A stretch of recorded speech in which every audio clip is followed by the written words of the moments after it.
Hello, welcome back to my channel Yuzumi Sato. Untuk video pada kali ni, saya nak buat video reaction untuk anime terbaru, iaitu New Nama.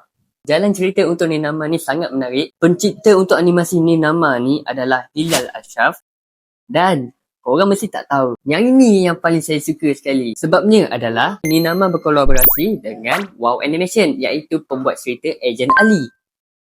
Agent Ali The Movie 2 pun dah best. Ini kan pula yang cerita New Nama yang diorang bentangkan dan juga berkolaborasi dengan Hilal Ashraf. Tanpa kita melengahkan masa, mari kita layan untuk teaser New Nama. Dan juga korang jangan lupa untuk tekan butang like dan juga butang subscribe. Alkisah tersebelah hikayat seorang pendekar tanpa nama. Daripada hasil nukilan. Ya, pencipta untuk sebuah animasi New Nama oleh Hilal Ashraf. Maka dengan izin Allah, hikayat ini bakal diangkat ke layar perak oleh pencipta Agent Ali. Tengok pihak produksi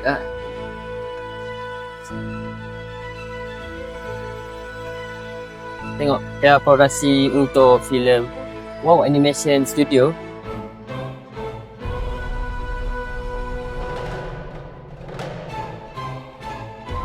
Tajuk New Nama pembangunan seni visual. Di sebalik takbir nak hasilkan visual, render dan macam-macam lah nak ubah. Yang dia punya tu lah perubahan pada baju, rambut sebelum finalize.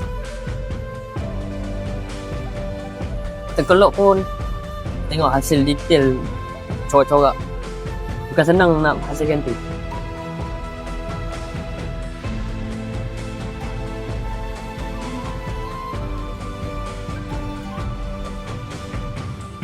Nice. Saya tak pasti ini dia dah finalize ke atau belum lagi. Jagat suci.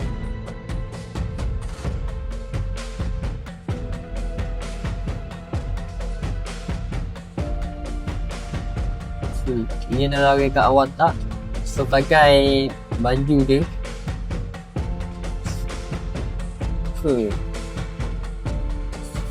Nice.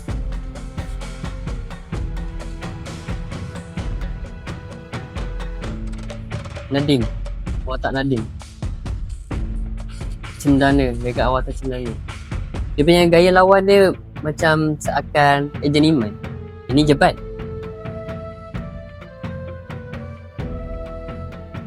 Gerakan watak.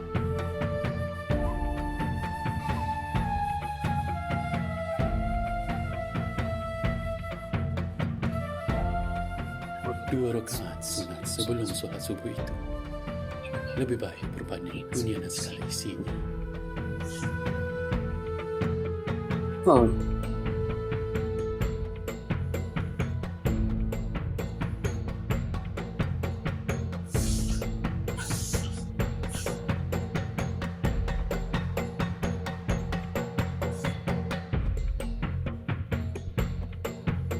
Fight scene yang paling penting ni.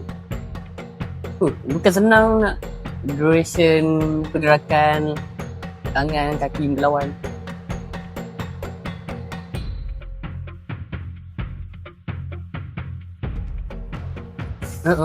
Ini dia dah render untuk 3D version.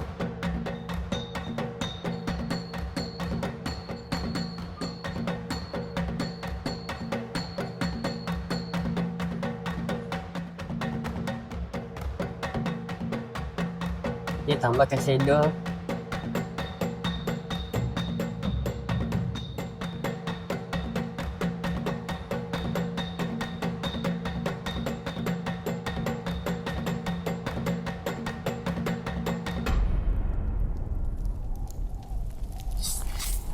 Ni dah finalize ni video.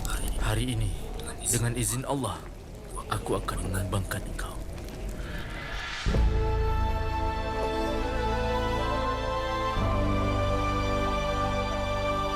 Tak sabar nak tengok yang full. Okay, alright. Sampai di situ saja untuk kita tengok macam mana Wow Animation Studio menghasilkan watak-watak yang ada dalam cerita New Nama. Kita jumpa di video reaction yang akan datang. Jangan lupa tekan like dan juga tekan butang subscribe. Bye!